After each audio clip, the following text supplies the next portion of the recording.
गरुडगमन तव चरणकमलमिह मनसि लसतु मम नित्यम् गरुडगमन तव चरणकमलमिह मनसि लसतु मम नित्यम् मनसि लसतु मम नित्यम् मम तापमपाकुरुदेव मम पापमपाकुरुदेव मम तापमपाकुरुदेव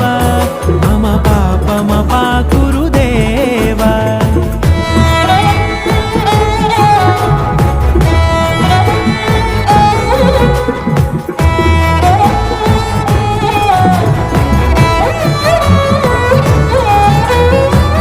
जनयन विधिनमुचिहरण मुख विबुध विनुत पद पद्मा जल जनयन विधिनमुचिहरण मुख विबुध विनुत पद पद्मा विबुध विनुत पद पद्मा